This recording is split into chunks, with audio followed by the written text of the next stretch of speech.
Hello दोस्तों, नमस्कार। स्वागत है आपका हमारे यूट्यूब चैनल उत्तराखंड जी के वेरी जी ट्रिक्स में। और आज की इस वीडियो में दोस्तों हम बात करने वाले हैं फरवरी माह के national international current affairs part 2 के बारे में। दोस्तों इससे पहले हमारे फरवरी माह के करंट अफेयर्स की वीडियो में दोस्तों हम आपको पार्ट 1 करवा चुके हैं, जिसमें हमने 30 तक महत्वपूर्ण या इंपॉर्टेंट क्वेश्चंस के बारे में बात की थी दोस्तों।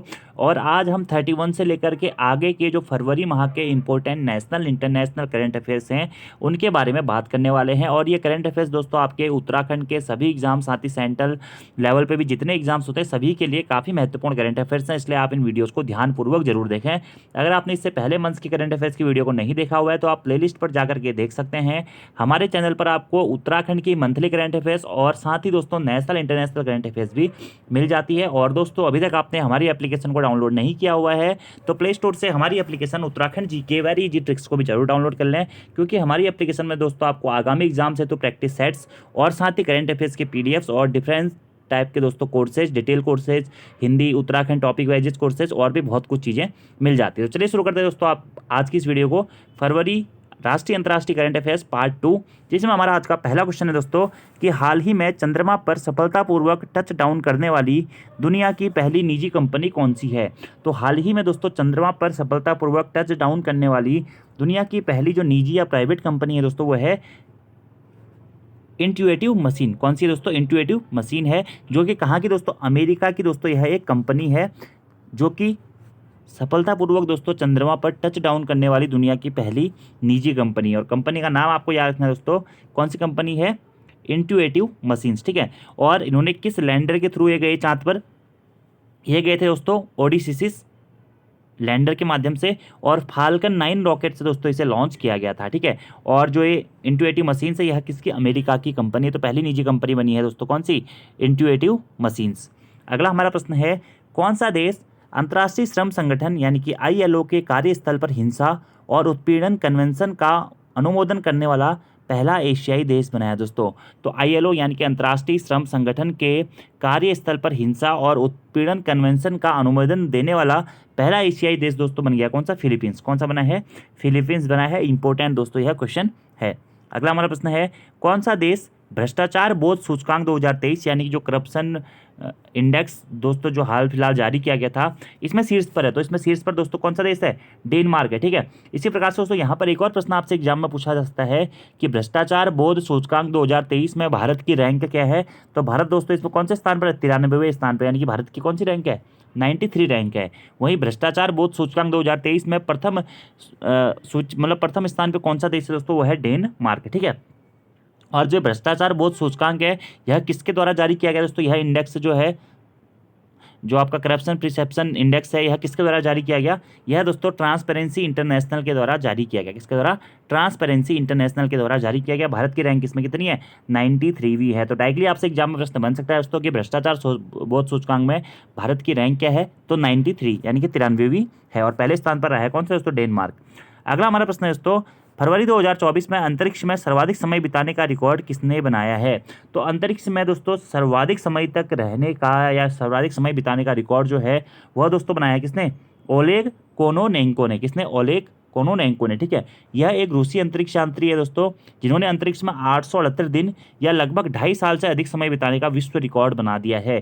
काफ़ी चर्चाओं में भी ये हाल फिलहाल रही थी, इसलिए इंपॉर्टेंट यह क्वेश्चन बन जाता है कि अंतरिक्ष में सर्वाधिक समय बिताने का रिकॉर्ड हाल ही में किसने बनाया है? तो ओलेग कोनोनेंको ने बनाया है, जो कि कौन है? रूसी अंतरिक्ष यात्री हैं। लगभग 878 दिन दोस्तों इन्होंने अंतरिक्ष में बिता दिए हैं, 2.5 साल से भी अधिक समय।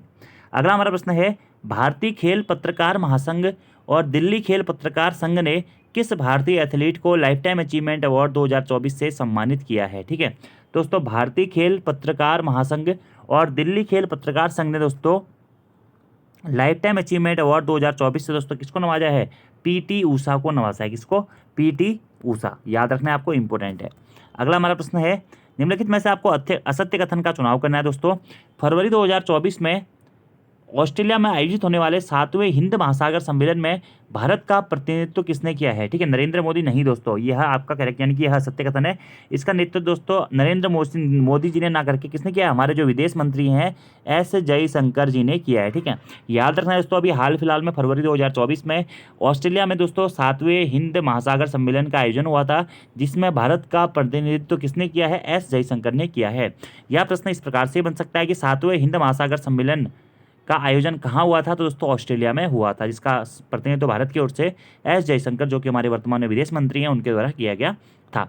अगला हमारा ऑप्शन है कि भारत ने समुद्री सुरक्षा को बढ़ाने के लिए किस देश से 31 प्रीडेटर ड्रोन खरीदने का निर्णय लिया है? तो अमेरिका से दोस्तों 31 प्रीडेटर ड्रोन खरीदने का निर्णय लिया, ये तो बिल्कुल सही है। ठीक है, अगला, हाल ही में वृक्षारोपण में सामुदायिक भागीदारी को प्रोत्साहित करने के लिए वन मित्र योजना किस राज्य ने प्रारंभ करी है? तो दोस्तों वृक्षारोपण में सामुदायिक भागीदारी को प्रोत्साहित करने के लिए वन मित्र योजना प्रारंभ की है किसने? हरियाणा ने। और अगला है, दक्षिणी रेलवे की पहली ट्रांस वुमेन ट्रैवलिंग टिकट परीक्षा कौन बनी है? सिंधु गणपति बनी है, ये भी बिल्कुल सही है। तो आपके लास्ट के ये तीनों ऑप्शन दोस्तों सही है। याद रखने आपको 31 प्रीडेटर ड्रोन किससे खरीदने का निर्णय लिया? भारत ने, अमेरिका से। ऐसे वन मित्र योजना किसने प्रारंभ करी है दोस्तों? यह हरियाणा सरकार ने प्रारंभ करी है। ट्रांस वुमेन ट्रैवलिंग टिकट परीक्षा कौन बनी है? सिंधु गणपति बने हैं। और वहीं दोस्तों जो आपका 7वां हिंद महासागर सम्मेलन हुआ था ऑस्ट्रेलिया में, इसका प्रतिनिधित्व भारत की ओर से किसने किया था? एस जयशंकर ने किया था। इसका जो आयोजन है 9 और 10 फरवरी 2024 को किया गया। इस संस्करण का जो विषय है दोस्तों वह है एक स्थिर और टिकाऊ हिंद महासागर की, और याद रखना आपको ये भी। अगला हमारा प्रश्न है दोस्तों, हाल ही में जारी आंकड़ों के अनुसार दुनिया की तीसरी बड़ी अर्थव्यवस्था कौन बन गया है? ठीक है, तो दुनिया की तीसरी सबसे बड़ी अर्थव्यवस्था दोस्तों बन गया कौन दोस्तों? आपका जर्मनी। ठीक है, जर्मनी दोस्तों जापान को पीछे करके, इससे पहले देखिए दोस्तों, दुनिया की सबसे बड़ी अर्थव्यवस्था मानी जाती है अमेरिका की, दूसरे नंबर पर चीन की, तीसरे नंबर पर पहले थी जापान की। ठीक है, लेकिन दोस्तों हाल ही में जारी आंकड़ों के अनुसार, कुछ समय पहले भी आपने न्यूज़ सुनी होगी कि दुनिया की तीसरी अर्थव्यवस्था दोस्तों कौन बन गया है? जर्मनी बन गया। जर्मनी ने जापान को पीछे छोड़ के दुनिया की तीसरी सबसे बड़ी अर्थव्यवस्था बन गया है। ठीक है, जापान चौथे स्थान पर आ गया है। ठीक है, याद रखना है आपको। तो ये सीक्वेंस भी आपको याद रखना है, अमेरिका, चीन, जर्मनी, जापान। ठीक है, और उसके बाद भारत हमारी क्या है? 5वीं अर्थव्यवस्था है, और जल्द ही भारत भी दोस्तों आगे निकलने वाला है। अगला हमारा प्रश्न है दोस्तों कि हाल ही में संसद ने किस राज्य की SC/ST सूची को संशोधित करने के लिए संविधान संशोधन विधेयक पारित किया है? तो हाल ही में दोस्तों संसद के द्वारा आंध्र प्रदेश और उड़ीसा, कौन से दोस्तों? आंध्र प्रदेश और उड़ीसा राज्यों में SC/ST सूची यानी कि अनुसूचित जाति जनजाति सूची को संशोधित करने के लिए संविधान संशोधन विधेयक पारित किया है किसने? संसद ने। कौन कौन से राज्य दोस्तों? आपका आंध्र प्रदेश और उड़ीसा। तो ए और बी आपके दोनों सही हो जाएंगे। अगला हमारा प्रश्न है दोस्तों कि विश्व बैंक के द्वारा जारी लॉजिस्टिक परफॉर्मेंस इंडेक्स 2023 में भारत की रैंक क्या है? तो सबसे पहले आपको याद रखना है कि लॉजिस्टिक परफॉर्मेंस इंडेक्स किसके द्वारा जारी की जाती है? वर्ल्ड बैंक यानी कि विश्व बैंक के द्वारा जारी की जाती है, जिसमें भारत की रैंक क्या है दोस्तों? भारत की रैंक है 38। कितनी है दोस्तों? 38 भारत की रैंक है। अगला हमारा प्रश्न है दोस्तों, निम्नलिखित में से आपको असत्य कथन बताना है। ठीक है, राष्ट्रपति द्वारा सतनाम संधू को राज्यसभा के लिए नामित किया गया है। संविधान के किस अनुच्छेद के तहत राज्यसभा सदस्य नामित किए जाते हैं? ठीक है, तो हाल ही में दोस्तों राष्ट्रपति के द्वारा किसको नामित किया गया राज्यसभा सांसद के लिए? सतनाम संधू को। ठीक है, राष्ट्रपति आपको बताइए दोस्तों 12 सदस्यों को क्या कर सकता है? मनोनीत कर सकता है, जो कि अलग अलग क्षेत्रों से रहते हैं। तो किस अनुच्छेद के तहत दोस्तों राज्यसभा सदस्य नामित किए जाते हैं राष्ट्रपति के द्वारा? तो अनुच्छेद 80 के तहत। ठीक है, 79 में संसद के बारे में बताया गया, 80 में दोस्तों राज्यसभा के बारे में बताया गया, और 81 में लोकसभा के बारे में बताया गया है। तो ये तो बिल्कुल सही है। ठीक है, अगला है वैज्ञानिक अनुसंधान 33TH GD बिरला पुरस्कार किसे दिया गया है? विनेता सिंह। नहीं दोस्तों, जो हमारा वैज्ञानिक अनुसंधान 33TH GD बिरला पुरस्कार दोस्तों, यह अदिति सेन डे को दिया गया है। किसको? अदिति सेन डे को, इसलिए आपका सत्य हो जाएगा। ठीक है, अगला telecom regulatory authority of India try का नया अध्यक्ष किसे नियुक्त किया गया? अनिल कुमार लोहाटी को नियुक्त किया। बिल्कुल सही है दोस्तों। ट्राई का नया अध्यक्ष कौन है दोस्तों? Telecom regulatory authority of India, Anil Kumar Lahoti ji. और अगला है इकोनॉमिक इंटेलिजेंस यूनिट द्वारा जारी किए गए डेमोक्रेसी इंडेक्स 2023 में भारत की रैंक क्या है? यह है दोस्तों 41। ये भी बिल्कुल सही है। ठीक है, तो इकोनॉमिक इंटेलिजेंस यूनिट द्वारा जारी किया गया जो डेमोक्रेसी इंडेक्स 2023 है, इसमें भारत की रैंक दोस्तों कौन सी है? 41वीं है। ठीक है, और वहीं लॉजिस्टिक परफॉर्मेंस इंडेक्स 2023 में भारत की रैंक कौन सी है? 38वीं है। ये भी आपको याद रखना है। और भ्रष्टाचार बोध सूचकांक में दोस्तों भारत की रैंक कौन सी है? 93 हुई है, ठीक है, याद रखना आपको। अगला हमारा प्रश्न है 1 करोड़ से अधिक आयुष्मान कार्ड जारी करने वाला भारत का पहला राज्य कौन सा बन गया है दोस्तों? तो असम दोस्तों भारत का पहला राज्य बन गया जिसने 1 करोड़ से अधिक आयुष्मान कार्ड दोस्तों जारी कर लिए हैं। तो याद रखना है 1 करोड़ से अधिक आयुष्मान कार्ड जारी करने वाला भारत का पहला राज्य कौन सा बना है दोस्तों? असम बना है। अगला हमारा प्रश्न है कि महासागरों और वायुमंडल का अध्ययन करने के लिए पेस मिशन किसने लॉन्च किया है, ठीक है। तो पेस मिशन दोस्तों किसने लॉन्च किया? नासा के द्वारा दोस्तों, नासा के द्वारा महासागरों और वायुमंडल का अध्ययन करने के लिए पेस मिशन को लॉन्च किया गया है। इसका उद्देश्य दोस्तों क्या? महासागरों का विस्तार और पृथ्वी के वायुमंडल को समझना और जलवायु परिवर्तन को समझने और उससे लड़ने के लिए महत्वपूर्ण रहस्य को खोजना, ठीक है। नासा की स्थापना कब हुई थी? 29 जुलाई 1958 को नासा की स्थापना हुई थी। नासा का मुख्यालय वाशिंगटन डीसी में है। और यहाँ पर जो आपका प्रश्न है महासागरों और वायुमंडल का अध्ययन करने के लिए नासा ने कौन सा मिशन लॉन्च किया है, ये भी पूछा जाता है। तो पेस मिशन नासा ने लॉन्च किया। कौन सा? Space mission. अगले प्रश्न की बात करते हैं। अगला हमारा प्रश्न है दोस्तों 1 करोड़ घरों को प्रति माह 300 यूनिट मुफ्त बिजली उपलब्ध कराने के लिए केंद्र सरकार ने किस योजना की शुरुआत करी है? तो 1 करोड़ घरों को 300 यूनिट मुफ्त बिजली उपलब्ध कराने के लिए केंद्र सरकार के द्वारा दोस्तों प्रधानमंत्री सूर्य घर मुफ्त बिजली योजना शुरू की गई है। कौन सा? प्रधानमंत्री सूर्य घर मुफ्त बिजली योजना केंद्र सरकार ने शुरू करी हुई है 1 करोड़ घरों को प्रति माह 300 यूनिट बिजली उपलब्ध कराने हेतु, ठीक है। अगला हमारा प्रश्न है नीति आयोग ने बंजर भूमि की हरियाली और बहाली के लिए किस रिपोर्ट और पोर्टल का अनावरण किया है? तो नीति आयोग द्वारा दोस्तों बंजर भूमि की हरियाली और बहाली के लिए दोस्तों ग्रो पोर्टल की रिपोर्ट और पोर्टल का अनावरण किया है। कौन सा पोर्टल? Grow portal. तो प्रश्न बन सकता है ग्रो पोर्टल का संबंध किससे है, ठीक है। तो बंजर भूमि की हरियाली और बहाली हेतु दोस्तों यह आपका ग्रो पोर्टल लॉन्च किया गया है, जिसका मुख्यतः लक्ष्य है दोस्तों पूरे भारत में पर्यावरण संरक्षण और टिकाऊ भूमि उपयोग में प्रयासों को बढ़ावा देना। तो ग्रो पोर्टल किसने लॉन्च किया है दोस्तों? नीति आयोग के द्वारा लॉन्च किया गया है। और नीति आयोग की स्थापना कब हुई थी? इसका अध्यक्ष कौन है, उपाध्यक्ष कौन है और इसके वर्तमान में सीईओ कौन है? कमेंट बॉक्स में आपको जरूर बताना है, ठीक है। और नीति आयोग ने किसका स्थान लिया ये भी जरूर बताना है, क्योंकि नीति आयोग दोस्तों एक ऐसा टॉपिक है जिससे हर एग्जाम में अभी भी प्रश्न पूछे जा रहे हैं, ठीक है। तो कमेंट में आपको बताना है अध्यक्ष, उपाध्यक्ष और आपका सीईओ भी आपको नीति आयोग के बताने हैं, ठीक है। और वहीं नीति आयोग ने अभी हाल ही में दोस्तों ग्रो पोर्टल लॉन्च किया है बंजर भूमि और हरियाली को बहाली करने के लिए, पर्यावरण संरक्षण और टिकाऊ भूमि के प्रयासों को बढ़ावा देने के लिए। अगला हमारा प्रश्न है दोस्तों कि हाल ही में इसरो ने मौसम उपग्रह इनसैट 3DS को किससे लॉन्च किया है? तो हाल ही में दोस्तों इसरो ने मौसम उपग्रह इनसैट 3DS को दोस्तों किससे लॉन्च किया है? GSLV F14 से दोस्तों लॉन्च किया है। किसको? मौसम उपग्रह इनसैट 3DS को इसरो के द्वारा लॉन्च किया गया है। किसके द्वारा दोस्तों? GSLV F14 के द्वारा, याद रखना है वो, ठीक है। और जो ये रॉकेट है दोस्तों, इस रॉकेट का निर्माण जो GSLV F14 है, ठीक है, और जो मौसम उपग्रह जिससे लॉन्च किया गया इनसैट 3DS, इसका जो निर्माण है यह कहाँ किया गया था? विक्रम साराभाई स्पेस सेंटर में इसका निर्माण किया गया था। अगला हमारा प्रश्न है दोस्तों सैफ अंडर 19 वोमेंस चैंपियनशिप 2024 का खिताब भारत और किस देश ने संयुक्त रूप से दोस्तों जीता है? तो सैफ अंडर 19 जो कि एक फुटबॉल चैंपियनशिप है दोस्तों, इसमें वुमेन्स चैंपियनशिप 2024 का खिताब भारत और बांग्लादेश ने संयुक्त रूप से जीता है। किसने? भारत और बांग्लादेश ने। अगला हमारा प्रश्न है हाल ही में सरकारी ई मार्केट प्लेस से 1 लाख करोड़ से अधिक की खरीदारी करने वाला पहला मंत्रालय कौन बना है दोस्तों? तो सरकारी ई मार्केट प्लेस से 1 लाख करोड़ से अधिक की खरीदारी करने वाला पहला मंत्रालय दोस्तों बन गया। कौन सा? रक्षा मंत्रालय। कौन सा मंत्रालय? रक्षा मंत्रालय।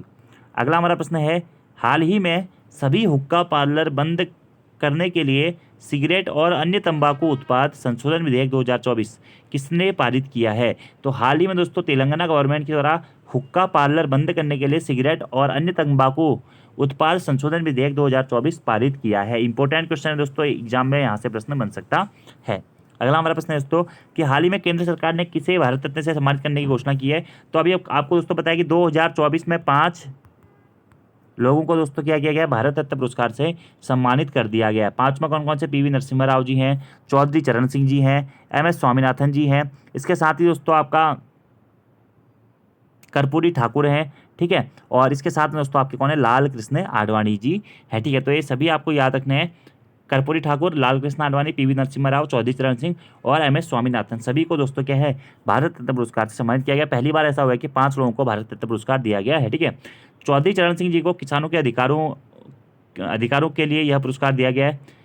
MS स्वामीनाथन को हरित क्रांति के लिए यह पुरस्कार दिया गया है। PV नरसिम्हा राव को उनकी विदेश नीति के लिए यह पुरस्कार दिया गया है। राजनेता कर्पूरी ठाकुर को भी राजनीति के लिए यह पुरस्कार दिया गया है। इसी के साथ साथ दोस्तों लाल कृष्ण आडवाणी को भी यह पुरस्कार दिया गया है। ठीक है, भारत रत्न एक साल में 3 बार दिए जा सकते हैं। लाल कृष्ण आडवाणी भारत के उप प्रधानमंत्री तथा गृह मंत्री रह चुके हैं। उन्होंने राम मंदिर निर्माण के लिए रथ यात्रा चलाई थी। कहाँ से? गुजरात से लेकर अयोध्या तक। अगला हमारा प्रश्न है, हाल ही में उत्तर प्रदेश के अयोध्या में राम मंदिर का दर्शन करने वाले पहले विदेशी नेता कौन है? ठीक है, तो उत्तर प्रदेश के अयोध्या में दोस्तों राम मंदिर के दर्शन करने वाले पहले विदेशी नेता बने हैं कौन? विमान प्रसाद। कौन? विमान प्रसाद। और अयोध्या मंदिर का निर्माण दोस्तों नागर शैली में हुआ है। मंदिर के वास्तुकार श्री चंद्रकांत सोमपुरा जी हैं और मंदिर के वास्तुकार श्री अरुण योगीराज हैं। अगला और दोस्तों आज का हमारा सेकेंड लास्ट क्वेश्चन है कि हाल ही में न्यूरोलॉजिकल विकार से पीड़ित मनुष्य के दिमाग में पहली बार चिप लगाने वाली न्यूरोनिक कंपनी का संबंध किससे है दोस्तों?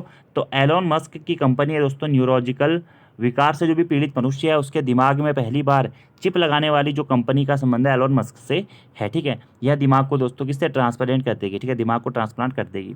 अगला हमारा प्रश्न है दोस्तों कि कौन सा राज्य आज़ादी के पश्चात यूनिफॉर्म सिविल कोड को लागू करने वाला देश का पहला राज्य बन गया है? तो उत्तराखंड दोस्तों आज़ादी के पश्चात यूनिफॉर्म सिविल कोड यानी कि समान नागरिक संहिता आर्टिकल 44 को लागू करने वाला देश का पहला राज्य बन गया है। ठीक है, ये मैं आपको उत्तराखंड करंट अफेयर्स में भी करा चुका हूँ। अगला हमारा प्रश्न है दोस्तों, अगला कोई प्रश्न नहीं है क्योंकि हमारा अंतिम प्रश्न है दोस्तों। तो फरवरी माह के जितने भी इंपॉर्टेंट करंट अफेयर्स के क्वेश्चन हैं दोस्तों लगभग मैंने आप लोगों को करवा दिए हैं। तो मार्च माह के जो करंट अफेयर्स के क्वेश्चन होंगे वो भी जल्द से जल्द दोस्तों मैं आप लोगों को करवा दूंगा। बाकी आपको ये वीडियो कैसी लग रही है कमेंट बॉक्स में जरूर बताएं। वीडियो पसंद आती है वीडियो को लाइक जरूर करें, कमेंट जरूर करें, अपने दोस्तों के साथ में वीडियो को जरूर शेयर करें। और अगर आपने इससे पहले की वीडियोज़ को नहीं देखा हुआ है दोस्तों तो आप उनको भी जरूर देख लीजिएगा। और आगामी एग्जाम से दोस्तों प्रैक्टिस सेट या डिटेल कोर्सेज के बैचेस से जुड़ने के लिए प्ले स्टोर से हमारी application Uttarakhand GK very easy tricks को भी जरूर डाउनलोड करें। धन्यवाद।